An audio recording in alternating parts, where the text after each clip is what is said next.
मेरे प्रिय छात्रों, इससे पहले मैंने सेकेंड ईयर थर्ड सेमेस्टर का सिलेबस बताया है।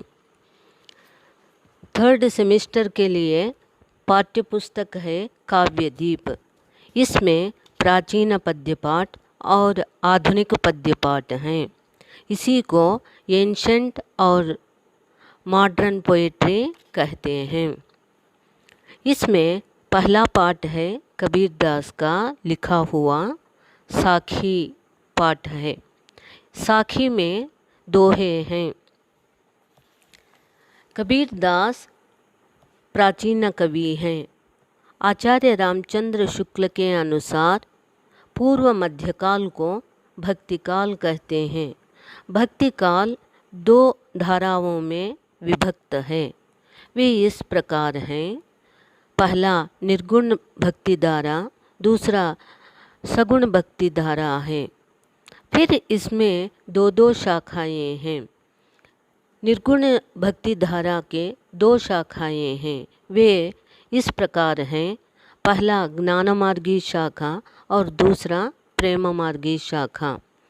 उसी प्रकार सगुण भक्ति धारा में दो शाखाएं विभक्त हैं। वे इस प्रकार हैं। पहला राम भक्ति शाखा और दूसरा कृष्ण भक्ति शाखा। कबीरदास भक्ति काल के निर्गुण भक्ति धारा के ज्ञानाश्रयी शाखा के श्रेष्ठ कवि हैं। इनका ग्रंथ बीजक है। बीजक में 3 भाग हैं। वे इस प्रकार हैं। साखी, सबद और रामायणी। रामायणी में दोहे हैं। साखी शब्द का अर्थ है गवाह। इसी को अंग्रेजी में विटनेस कहते हैं। साखी में यहाँ पर कबीरदास के दोहे दिए गए हैं। साखी में पहला दोहा इस प्रकार है। साधु ऐसा चाहिए जैसे सूप सुभाए, सार सार को गही रहे तोता देगी उड़ाए। साधु का अर्थ है सज्जन। इसमें कबीरदास कहते हैं कि साधु का स्वभाव सूप के जैसा होना चाहिए। सूप सारवान तत्व को अपनाकर निस्सार या व्यर्थ बेकार को उड़ा देता है। उसी प्रकार हमें भी अच्छाई को अपनाकर बुराई को छोड़ देना चाहिए। इस दोहे में कबीरदास ने सज्जन पुरुष के लक्षण बताया है।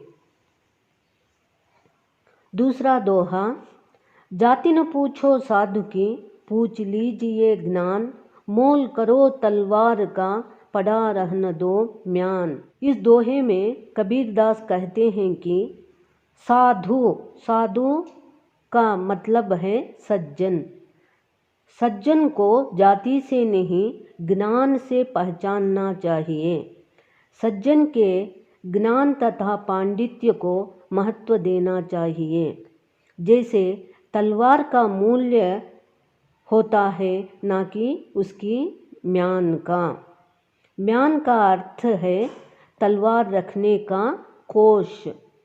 इस दोहे में कबीर ने जाति पांति का विरोध किया है और ज्ञान का महत्व बताया है।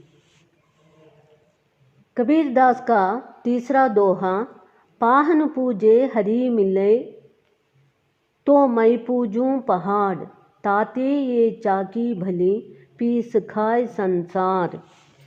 इस दोहे का भावार्थ इस प्रकार है कि पत्थर की पूजा करने से अगर मुझे हरि मिलता है तो मैं पहाड़ की ही पूजा करूँगा। इस प्रकार कबीरदास कहते हैं कि तीसरे दोहे में कबीरदास कहते हैं कि पत्थर की पूजा करने से अगर मुझे हरि मिलते हैं तो मैं पहाड़ की ही पूजा करूँगा।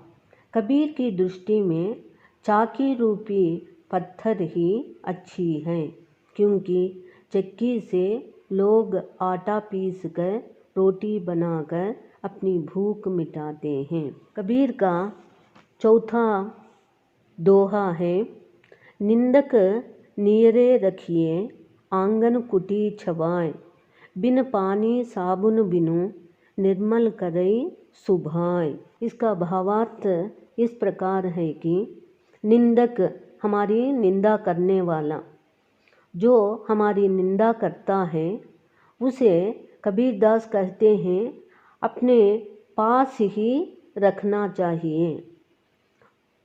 वह बिना साबुन और पानी के हमारी कमियां या दोष बताकर हमारे स्वभाव को निर्मल करता है। इसलिए निंदक का हमारे जीवन में बहुत महत्व है। कबीरदास का 5वां दोहा है, जब मैं था तब गुरु नहीं, अब गुरु है मैं नाही, प्रेम गली अति सांकरी, या में दो न समाही।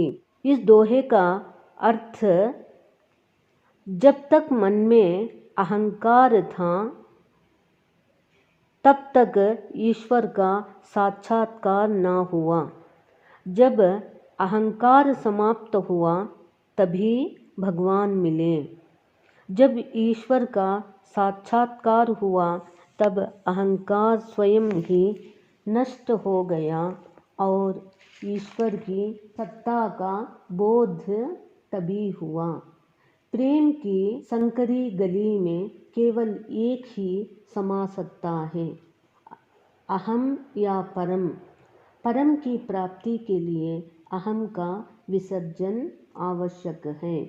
आगे के दोहों का भावार्थ मैं अगली कक्षा में बताऊंगी।